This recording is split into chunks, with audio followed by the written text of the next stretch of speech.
Alright guys, as you could probably tell when you clicked on this video, we're taking a little break from the manga pages and heading to the movies, so grab your popcorn and settle in while we talk about the first ever Bleach feature film, Memories of Nobody. So I've embarked on a read-through of Bleach and been watching the adjacent anime adaptation episodes, but not any full filler arcs yet, all following a list that also told me when the best time to watch each respective movie is, and we've reached the point where I can now watch the first movie. So I did. And it was definitely an interesting experience. I honestly wasn't sure what to expect from this movie, but let me just tell you right off the bat, I wasn't expecting to cry by the end, but there were absolutely tears. So, cinema.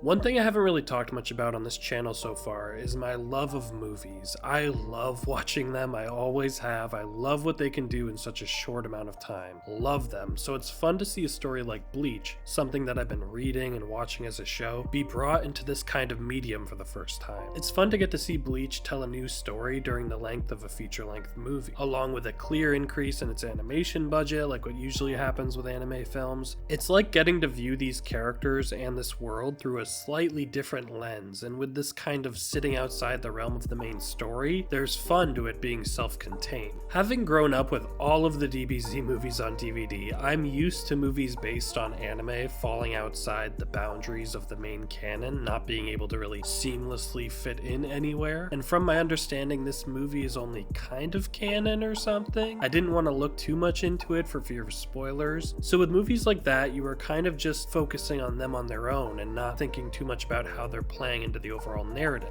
because they're really not. Still, the movie did an excellent job with the story and with the characters, making it feel like a natural side adventure with these people we love. Ichigo and Rukia are suddenly thrust into a bit of a mystery with the appearance of strange-looking spirits called Blanks, and a Soul Reaper that nobody knows, a young woman named Senna, along with a group of enemies that have their own plans for her.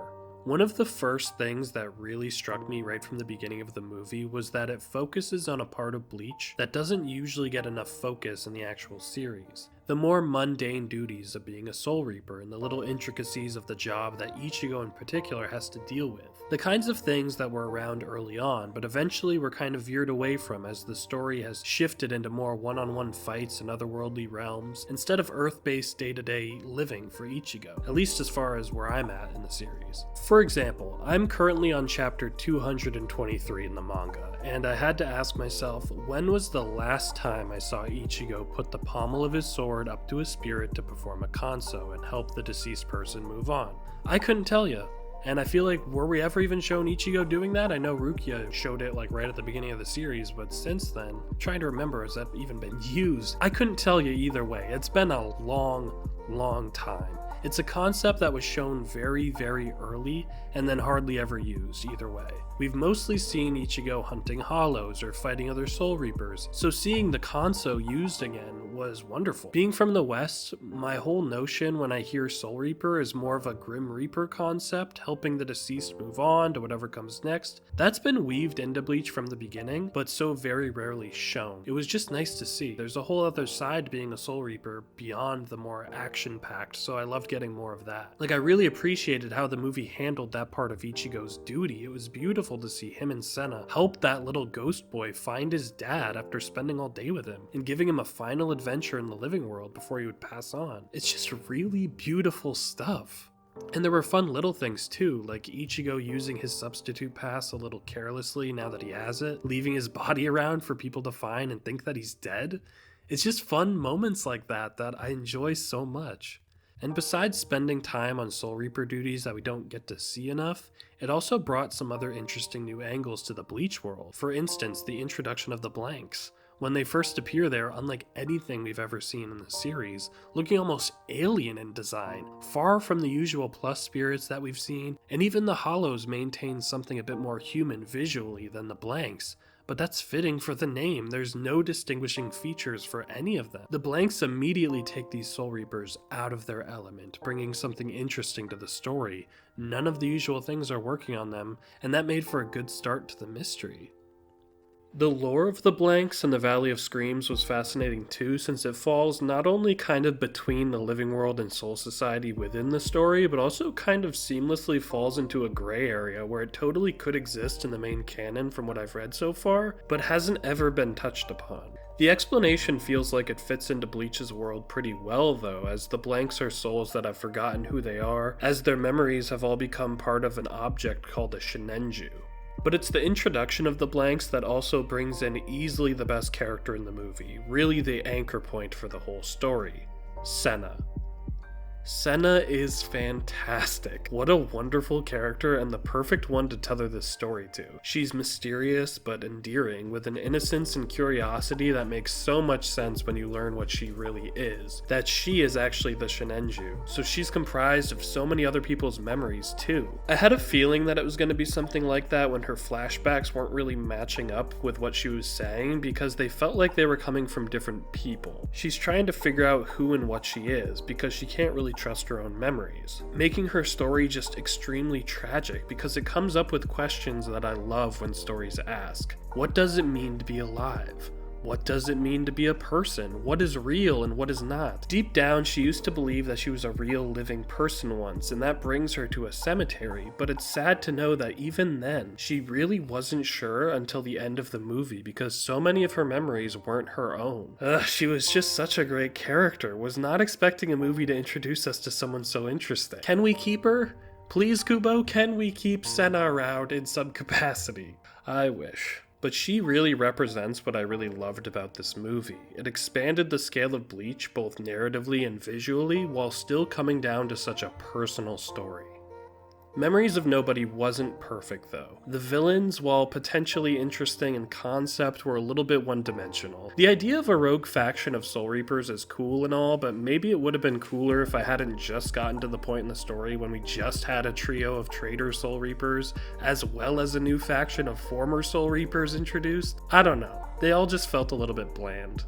The moment that the group of them showed up, it was kind of like, oh, it's the BoJack Space Pirates. They won't be alive for very long.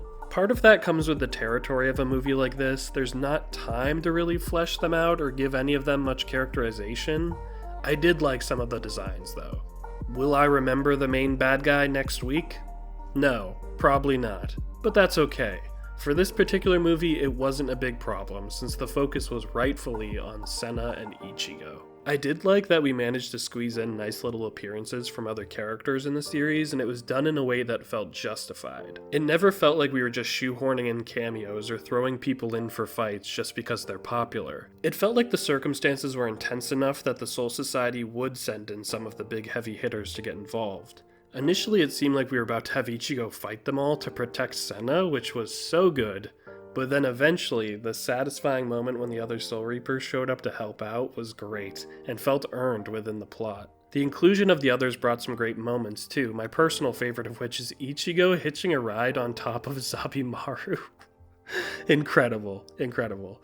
And of course, it's always great to see Kenpachi get excited. And Byakuya helping Rukia was also a nice little moment, even though he's only in the movie for like 20 seconds. That's what I mean by even the cameo moments felt like they were contributing something to the overall narrative, if not for the movie's narrative, then for Bleach as a whole. They had these little character moments that worked. But the greatness of the movie comes with how it's wrapped up. The ending. That ending. It brought me to tears. Like, actually made me cry. I figured that Senna would have to sacrifice herself to stop the worlds from colliding, but that scene when Ichigo carried her through the cemetery to find the grave of the person she actually used to be, to the proof that she was real and existed once, as she's fading from existence, that's in the top most beautiful scenes in Bleach for me.